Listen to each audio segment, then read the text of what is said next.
Hello and welcome, listeners, to the true iteration of That's a Good Card.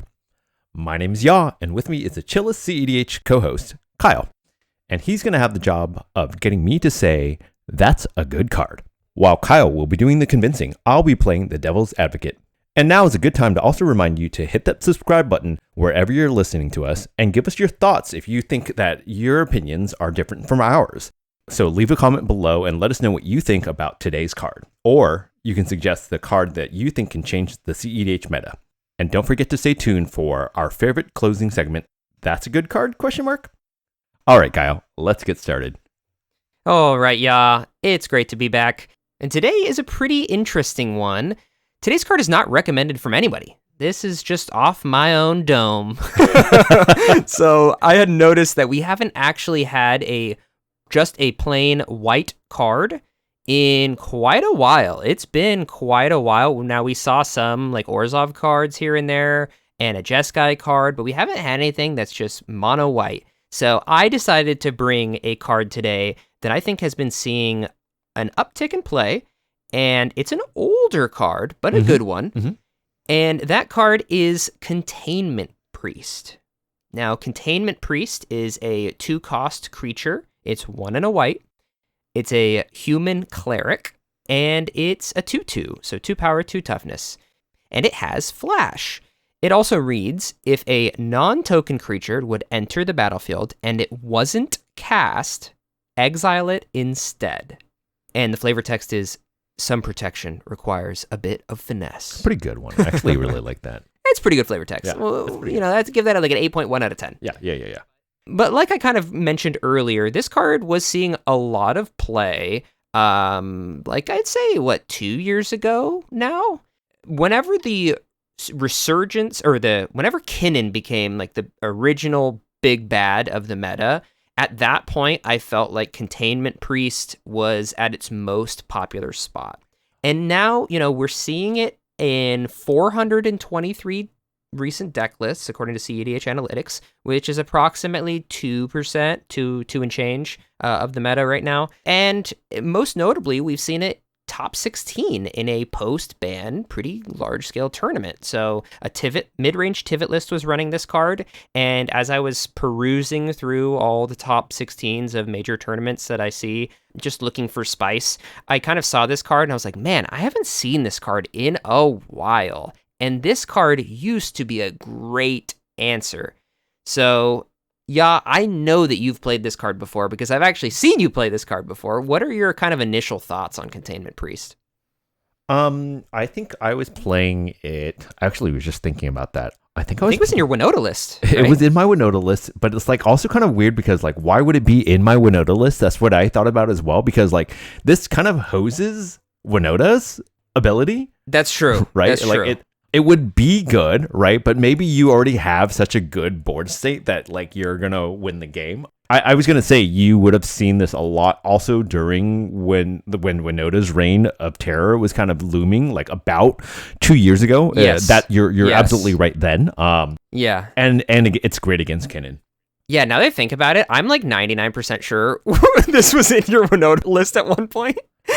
I'm pretty sure. Or maybe I'm thinking of Najila. Maybe it was Najila. No, it had to be even Najila. It was probably also, no, it was potentially in Winota, right? Because I don't have to reveal anything with Winota. I can choose to not put this out if I still need to hit things. Or if I go, I need to control the board, I can put this into play on a Winota trigger, right? Is what I think could have been in play. But like, yeah, we were also newer into the CEDH sphere at that point, so for sure. I definitely would not recommend this at a No, I would not either. I was experimenting. It was my experimental phase. It was the secret tech, the secret sauce. Anyway, that was like approximately when we were seeing this card a lot. It does really well into Winota, it does really well into Kennan, and that's a perfect segue into my first point, which is that it stops the new but old kids on the block. I love that. Dude, I love that so much. It's like the new, but they are the old kids on the block. So number one, first and foremost, is Kennan, right? So we saw a downtick in Kennan being played, like a significant downtick in Kennan, when Nadu got printed. It felt like all the Simic players in my area and, kind of in our pod went from Kinnan players to Nadu players because it just felt like Nadu was that much stronger. It was. Now that Nadu is banned, there is so much more Kinnan. And looking at the most recent large-scale tournaments, there's a lot of Kinnan. Mm-hmm. We're seeing 3 Kinnans top 16, 2 Kinnans top 16, and a Kinnan even 1, right? So it's like there is a large presence of Kinnan in the meta right now, and some are saying that it is the most powerful deck. So this card does amazing work against that deck, and not to mention that deck being absolutely hosed by Containment Priest, but also Sisay, especially the Sisay lists that aren't on the Planeswalker lines. That's tough for Sisays to deal with. And also, there is some growth in the amount of Tiam players I have been playing against recently. Yeah. And this card does really well against Tiam. They can't pull back the creatures that they want to pull back. Sure, they can still pull back other things, but the creatures specifically they're trying to pull back from the yard from Tiam activations are not able to be pulled back. So it's just a thorn in their side. Mm-hmm. Kinnan is also run in the 99 of popular lists, right? Yeah. So Timna Thrasios is one that immediately comes to mind, something that is seeing a ton of play. So I just really like that this is right up the alley of a tech piece, and these tech pieces should always be meta dependent. Yep. You should be making tech plays based on what you're seeing a lot of. And right now we're seeing a lot of Kinnan and Sisay and Tiam. So, this is something that's really a great positive point for this card. And I'm going to throw it out there as well, Yuriko, because it can stop ninjutsu from coming into play. Yeah. Which is pretty cool. That's actually huge. That's actually huge. Also relevant. Very relevant. All right, yeah. You have a rebuttal right off the bat from just, or anything to add? No. The only thing I have to add to this point is that way off topic. It's the fact that you brought up a New Kids on the Block reference, which I'm not even sure everybody listening to us right now, if you know what New Kid on the Block it refers to, please comment below. I was live during that point, but I'm surprised. I think Magic players in general are old enough to yeah. But here's the thing. I feel like there's a lot of older millennial age Magic players. I would say. That's true. Because that's kind of when it was popping. Yeah, so it's I think most of the Magic players I play against and just see in the community are millennial age. But sometimes there's younger players that might not understand the reference, but anyway, look it up. Off topic. Anyway, off topic. Point 2. Second point. So the second point is that this card specifically does well at stopping some popular combo lines that have been popping up. So it does a really good job of stopping Neoform and Eldritch Evolution, as well as Chord Calling. And we are seeing a lot of that.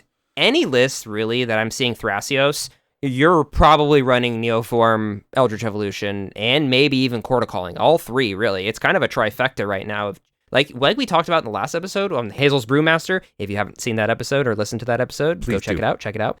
But we were kind of talking about how we're trying to find ways to cheat creatures into the battlefield. And whether that be reanimation or just spells like Chord Calling that kind of just put stuff into play. So I think that this is a common trope / theme of decks that we're going to see more of, and Containment Priest does a really good job of stopping that, because you actually make the person commit to casting the spell, using their resources to cast it. Chord Calling, X = 5, something like that, something crazy. And then you go, okay, in response, Containment Priest, and it's a creature. So they can't cast the Fierce Guardianship to protect this, right? So unless you're sitting there rocking Force of Will, Pact, Strict Serenade, or a delay, maybe, you're out of luck. Scolding. And you've spent your 6 mana. Stern Scolding, that's a good card. You've spent 6 mana just to get stuffed. So I really like how this card does a really good job against this. There's some lists right now that are really Neoform dependent. So, I mean, look, whether it's a Sultai list or a 4 or 5 color good stuff pile, Neoform can be super powerful, and this card hoses it. No, I think that's really relevant. And what I really like about this card is that it's a replacement effect, right? So it says instead of letting it ETB, it's going to just be exiled. So it doesn't even get the ETB, right? It's just saying, nope, you're trying to come out onto the battlefield. Like, we're just going to exile you instead. Like, yeah, it's amazing removal, right? At least for that first one. And then for anybody, like, I don't know, anybody that's like, now you're grinding it out because there's a stupid containment priest out and it's been 2 or 3 turns and nothing's happened. And now you've thought, okay, I have my window. I'm going to Neoform, but you totally forgot about the Containment Priest that was played like 5 turns ago. It's one of those cards that just you kind of can forget about all of a sudden because it's not a stacks effect that comes out all the time, right? It's not like a rule of law, true. Right? That you have to like constantly you're constantly reminded, like, I'm playing one spell, aware of it. I'm moving on. I'm playing one spell, I attack, I move on, right? No, that's super relevant. It's kind of similar to a Graph Digger's Cage. And I think that's probably even in tournaments, that is the stacks piece that is forgotten most. I think that I have seen more misplays into Graph Digger's Cage than any other stacks piece. And whether they're like revealing information because of it and they don't realize it and they're like, oh crap, there's a Graph Digger's Cage out. I think Containment Priest might do the same thing because like you said, it's not a rule of law effect where every single turn, every second of all of your strategizing, you're thinking to yourself, like, I can only do one thing, right? Unless you're that Yurko, you're that Kinnan unless you're player, Kinnan. right? Yeah, unless you're Kinnan, those players. Yes. Then you're staring at the Containment Priest with hate. Right. Just so much anger. All right. Well, my third point, getting into the third point, is probably my weakest point. But to me, it's the strongest point because it's an anecdotal point. This is purely anecdotal evidence. I've been playing in a lot of games against Tameshi. And I swear, every game I play against Tameshi, I see a Dranith early. And I hate Dranith Magistrate. It completely has stopped. The decks I've been playing have been super commander-centric. And when I see an early Dranith, I think to myself, I cannot play the game. And if that's how I feel, so follow me here. Yeah. So if Dranith completely stops my gameplay for my commander-centric deck, I think you could also make the argument that Containment Priest completely stops the gameplay of those cheat creatures into the battlefield commanders, right? So the vitriol, big word. So the vitriol that I feel playing into Dranith is something that I think is so tangible, and I'm so like, damn, that is so effective, that I think Containment Priest can have a similar effect for the decks that are reliant on this function. For all the decks that I named in point 1. I hear you. And that's it. It's like the transitive property of stacks. That's what I'm calling it right now. Dranith good. It's like this, Dranith good, then Containment Priest good? Yes. Question mark? Asterisk at the end of that? But that's kind of my third point. What do you think about that? I think there's a lot of validity to that.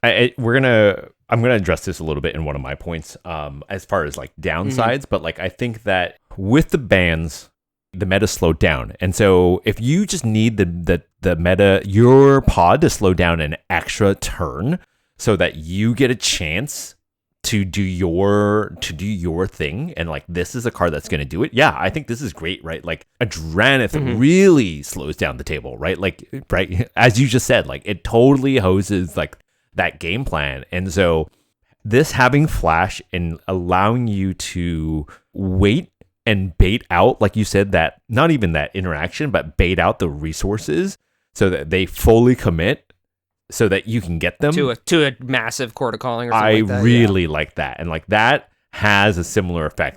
Oh yeah, you love the gotchas. Yeah, I know you're a big gotcha guy. Love that. Orim's chant, baby. Orim's Nobody chant, sees they it coming. Never see it coming. They Right. never see it coming. If you haven't listened to the episode on Orim's chant, check that out.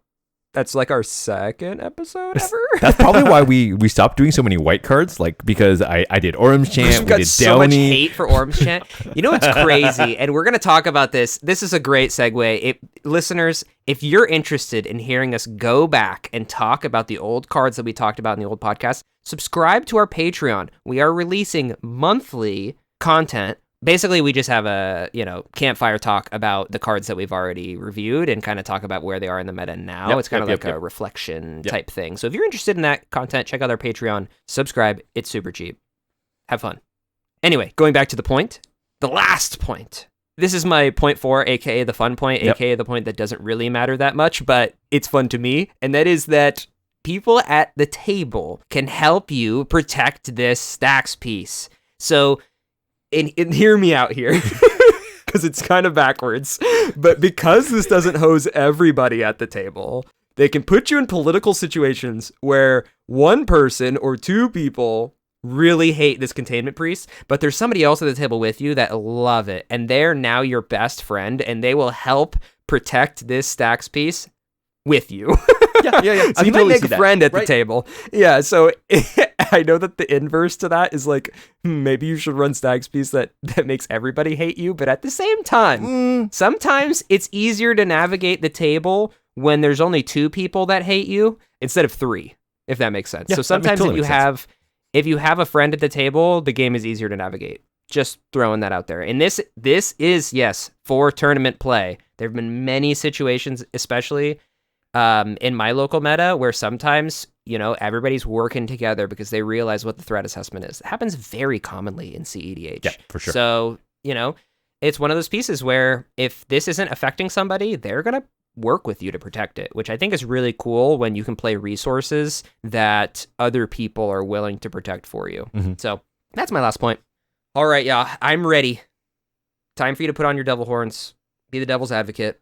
Let's talk about why you think Containment Priest is not a good card.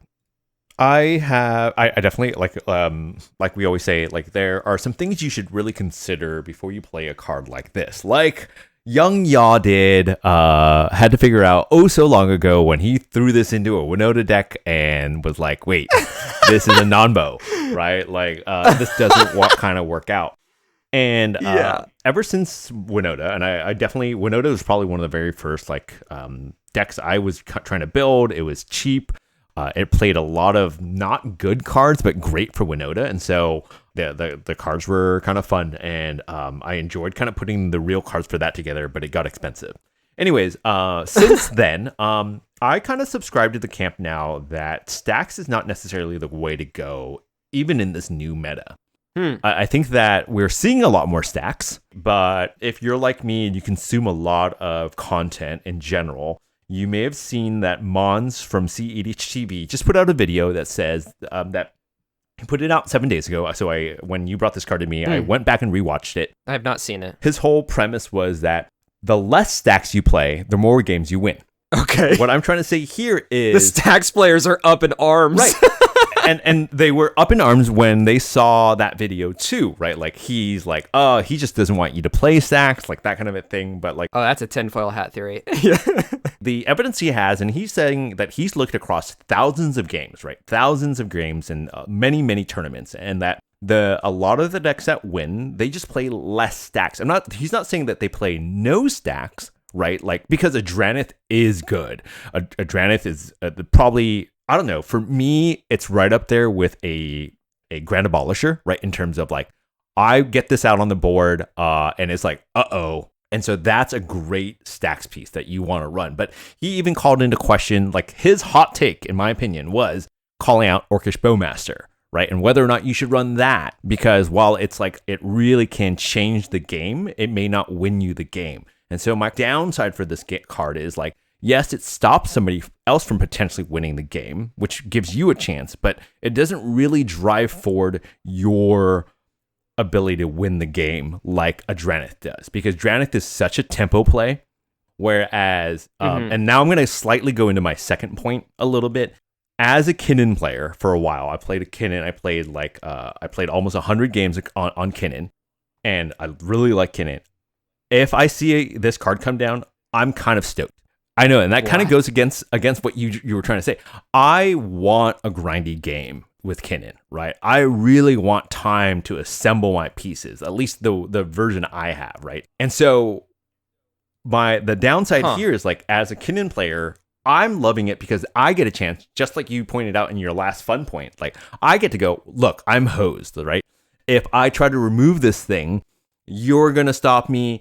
This other person's going to stop me. Like, you're all gunning for me. I'm out of this game. Meanwhile, I'm just trying to sit back. I don't necessarily... You get to play possum. I get to play possum. With Kennan, I get like as long as like there isn't an Orcish Bowmaster on top of the Containment Priest, I might be able to just get out my Mana Dorks and my rocks, right? And now there's no dockside. I'm playing out all those rocks, and those rocks are still going to let me hardcast a Hullbreaker Horror. Thank you. Seedborn Muse. Void Winnower, or even if you got all that mana, you never right? know. Right? Like a Void Winnower could just come down naturally cast, right? Like I don't need to necessarily cheat that in. And then if I can get my Tidespout Tyrant or my Hullbreaker Horror, like I can then now bounce things, and once I can kind of win how you normally would win, and then remove it when I need to. And like allowing me to play Possum is like I love being able to do that. And so those are 2 points to kind of like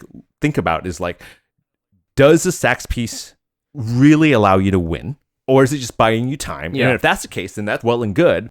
But like this isn't a card that immediately comes down and like I said earlier, it doesn't even affect play by play, right? It only affects like a little bit of it. And so, and I think the nice thing and kind of like in my downside things, like it doesn't completely hose other players from playing their normal game.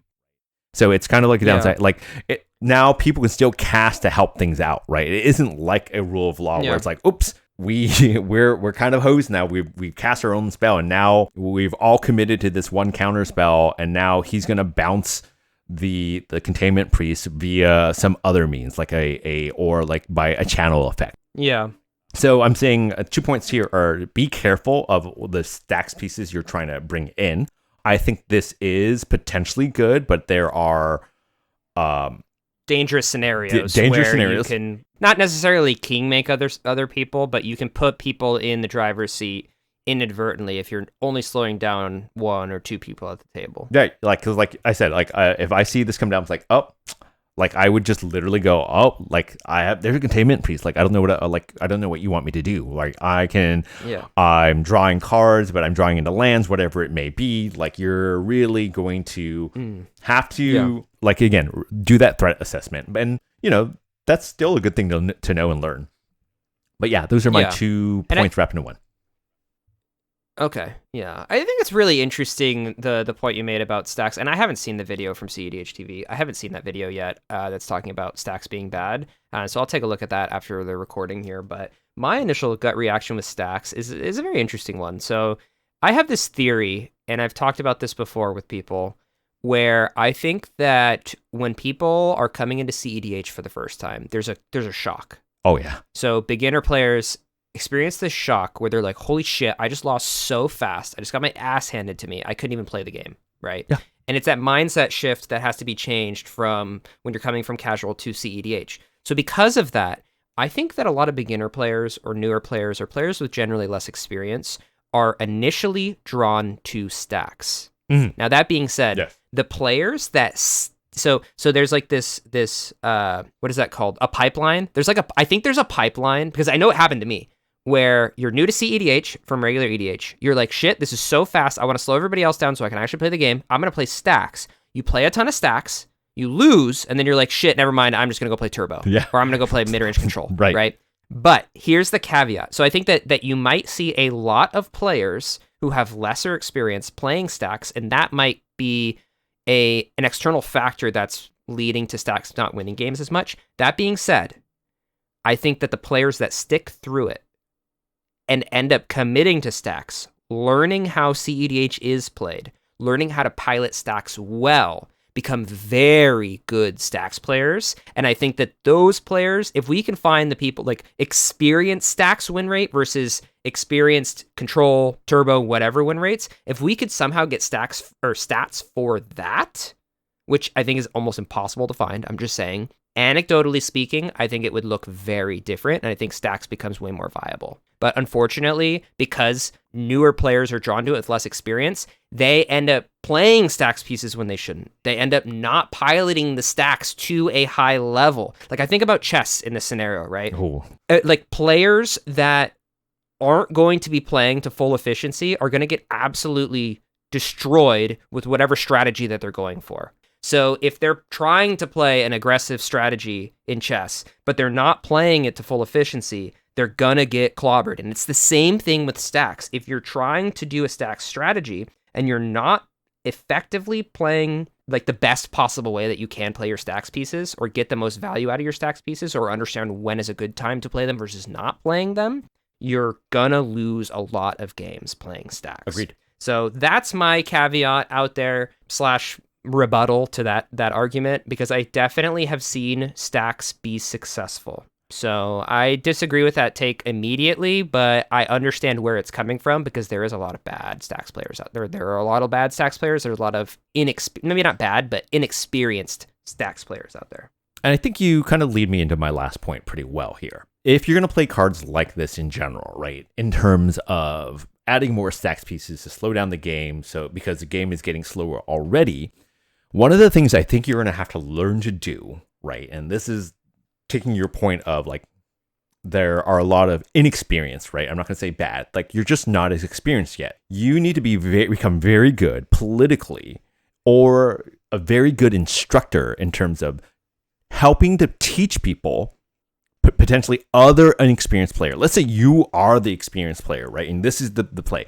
You need to become very good at being an instructor and teaching people, no, you do not need to only remove this card and then pass. That is a bad play, or an inexperienced play, right? Like, and I think that's part of it. Is and I have like, to kind of explain that. Oh, that's so true. I mean, that happens all the time. It's a huge like, thing. You have to have that conversation with the person and be like, because you'll immediately hear the rebuttal of, well, I can't play the game with that on the board. Correct. But and then you kind of have to talk them through the idea of like, sure, I understand you can't play the game with that on the board, and I understand that you want to remove it.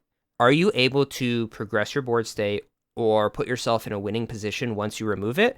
Or are you going to remove the piece and then pass the turn pass to it the to next Yaw, person who's going to who go now off gets to win the game? Right. Yeah. Oh, 100%. That's a conversation I have. I feel like every tournament you see that. So it's like I definitely am driving with that point. And I think then, like, something we should point out, like, is like something, if you haven't learned this listening to me and Kyle, like, Kyle and I will get onto a bus and have conversations with strangers, complete strangers. I've done it, right? Like, I've done, my wife has seen me do it. And that's just like something really natural to us. Like, but you know, in Magic, there are people of like, the part of the beauty of the game is like, you're meeting people of all kinds of like walks of life. And so you need to be able to like when you're putting this type of a card into your deck, you need to be ready to have that conversation with people and defend it, right? With your words, right? With your words, 100%. With your words. 100%. Like, it's very important. When you play stacks, you have to, because even though we talk about, in CEDH, we talk about how there's no salt, but that's not true. There can be a lot of salt. When you shut somebody out from playing their game, right? Even if it's to their benefit to keep this on board, you have to be a really good smooth talker to let that guy know, hey, I know you can't do anything, but this is the only thing keeping Corvold from winning the game, right? Like, Corvold's going to try to, like, something like that. A Kinnan, a Yuriko is going to just start doing Yuriko things. Like, you need to really understand how to use your words. Yeah. And this isn't... And do it in a way that's not disparaging to the other person, too, because it's a big thing. Because I see this happen all the time, especially in tournaments, where people will tell them, they're like, this is a bad play. You are being bad if you do this. Like, this is just wrong. Like, that is not how you go about politicking with somebody who's removing your piece. Right. You have to be an instructor, like you said, where you have to be confident enough to explain the situation in a cool, calm, collected way. Let them be able to come to the conclusion that you want them to come to. Right. Without telling them what to do. Right. If that makes sense. Yep. Lay out the facts. Explain to them the situation so they have a clear understanding, and then let them, and then tell them to make their decision. Right. That's normally how I lean towards things, especially if it's something that I very much believe in. When it comes to like politicking and decision making at the table in general, don't demean people. Don't make somebody feel like they're making a bad decision.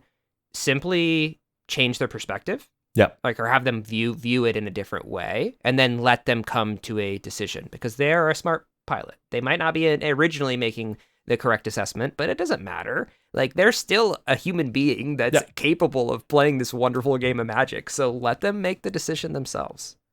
So manage that salt. Help everybody manage the salt. Yeah, make sure you're managing your salt content, okay?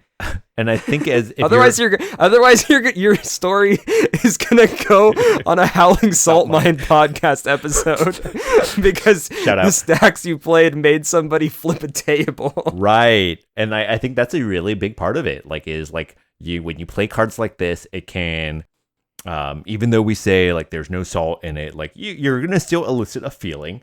And an emotional response with this, especially if the person that you're trying to convince to not remove this thing is just so they can play the game, quote unquote, is the person that you got, right? Like, hey, buddy, exactly. I recognize that I got you with that this. I'm screwing you over, but at the same time, this is a bad idea. Like, unless you can really win, if you can win the game right now, do whatever you need to. I can't stop you, but hopefully somebody else can, right? You're gonna have to use your words.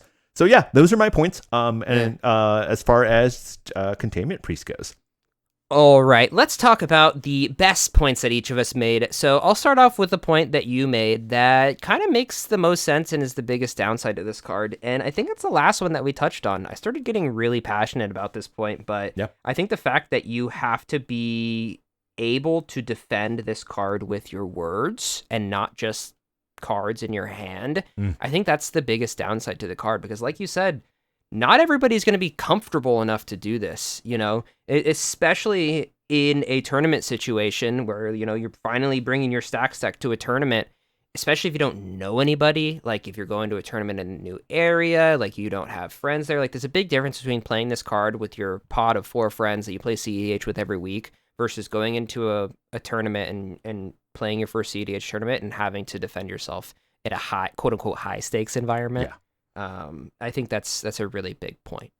What point did I make that you think is the best point for Containment Priest? Just how many things this thing stops. Like I love that it has flash, right? I really do like that it has flash, right? That's like a really important point. That's what makes this card so good. Is making people sink resources and then hitting them with the style, right? And the containment, it's containing them.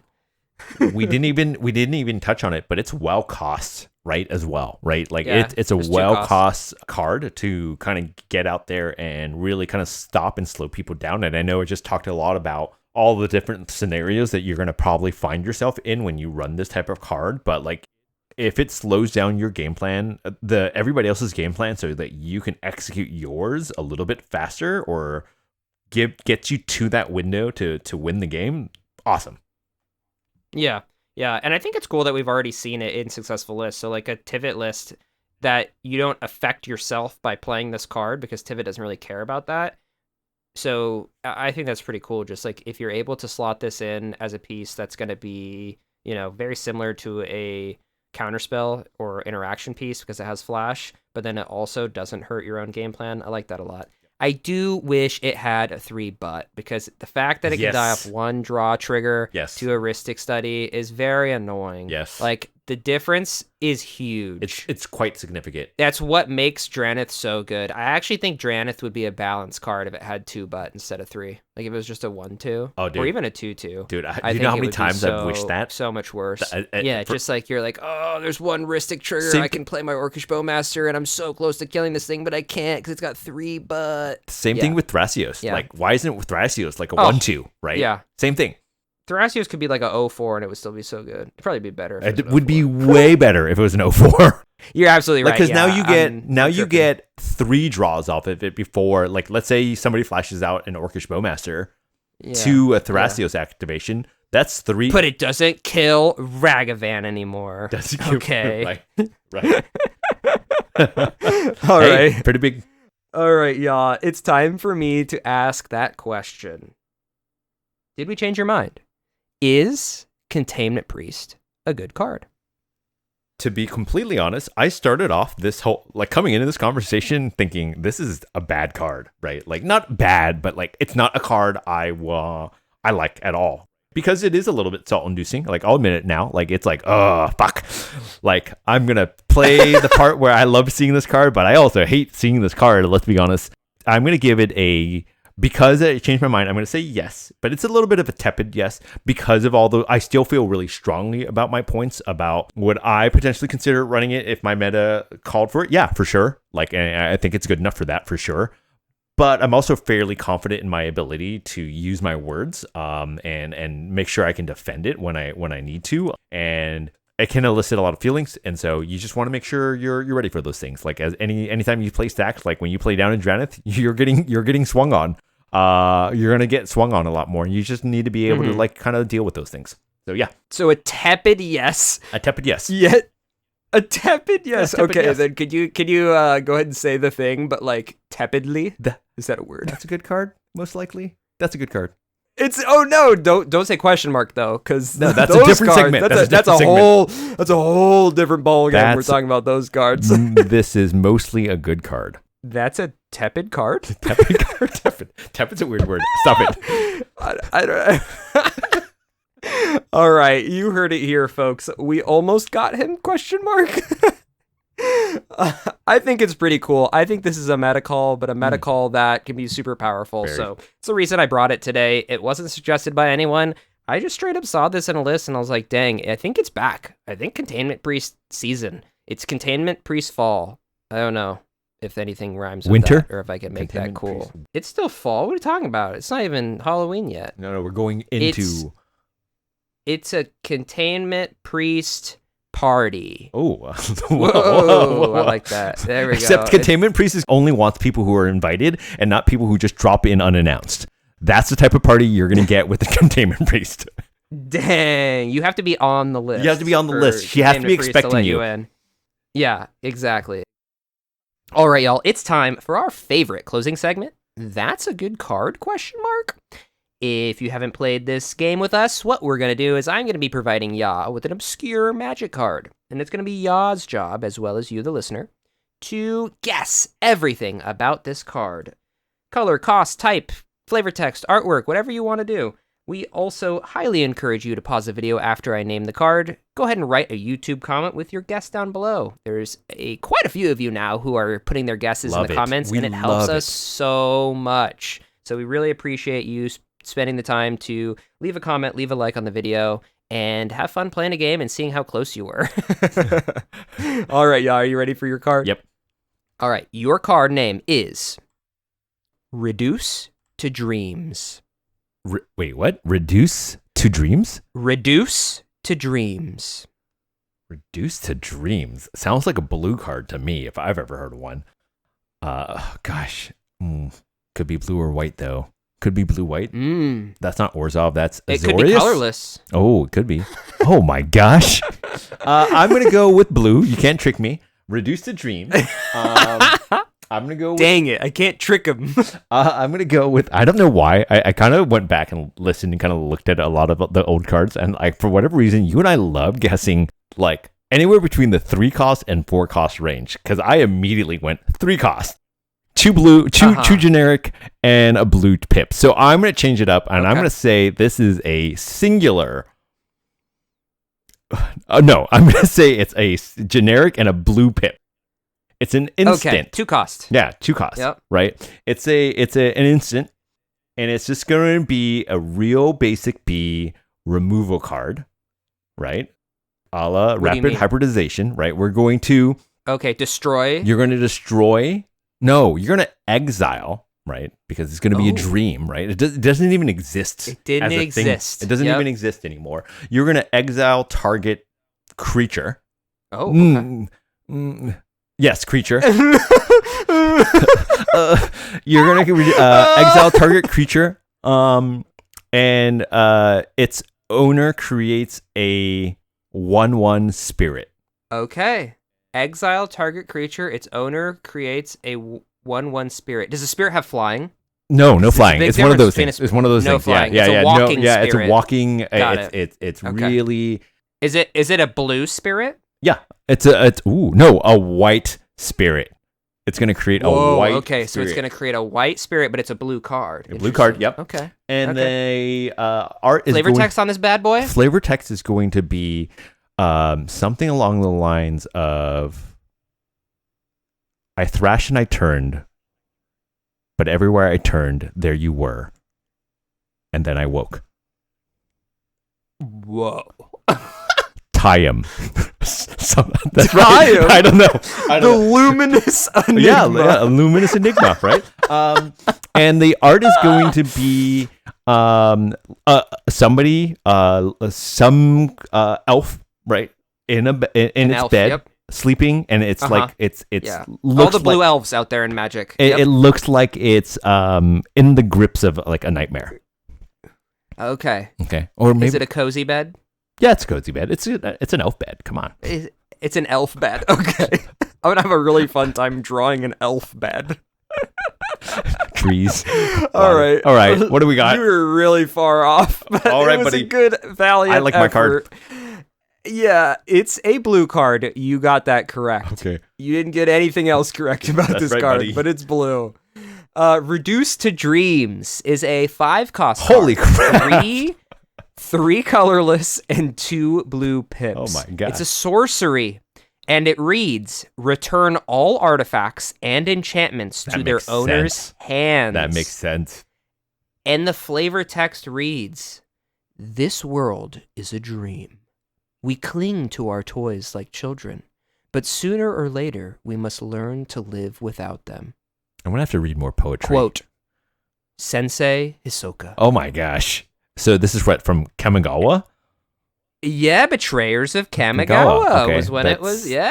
that block, And the artwork is like a it looks like a Japanese temple. There's like course. some incense burning in the front, and then like a samurai's helmet sitting there, and a just like a shrine next to it. So, and it kind of looks like everything's melting upward into what I assume Is if a dream. you saw the extended full art Ooh. would be a dream above. But there is no extended full art, but you know what I mean. Yeah. Watsy, get on that. But anyway, you want to guess how much this card costs? Reduce to dreams, 5 costs. Yeah. 5 costs, Kamigawa. return all artifacts and enchantments to their owner's hand. $3.37. Oh, If it were foil, you were 5 cents off. Oh, wow. Or 6 cents off. Yeah, but it's the regular cost is 59 cents. Yeah, that makes but sense. But the foil, Foil. $3.43. Pretty good. how did you do, listener? Let us know. Probably pretty good. Better than me. There's somebody who keeps commenting, and just like every single time they guess, they're like, not even close. I think it's so funny. That's so good. So keep doing that. All right, y'all. Thank you so much for listening to today's episode on Containment Priest. And please direct your attention to the description down below, where you'll find links to all the places we host our podcast, whether it's Spotify, Apple Podcasts, or YouTube. We'll also have links to our Patreon as well as our Discord down below. We play games in our Discord, we talk about deck lists, we talk about everything CEDH there. So go ahead and hop in and say hello. Also, don't forget, come see us at MagicCon to come learn. Tell your friends that don't play CEDH. You can learn CEDH from one of us, 1 to 4 on Friday. Be At there. MagicCon Vegas. MagicCon Woo! Vegas. Be there. Or, if you want to hang out with any content creators that are way cooler than us, you can go there and learn CEDH from them too, because, Yeah. they're pretty cool That's too. pretty cool. But us. Yeah. And we're so sorry to all those listeners who go to show up and see their favorite content creator and then they get stuck with us. But, we'll make sure We you will do our best. time. We will do our best. we'll make you fans of the fringe CEDH. That's a fact. That's a guarantee. All right, y'all. Thank you so much. We'll see you next Monday. Bye. Bye.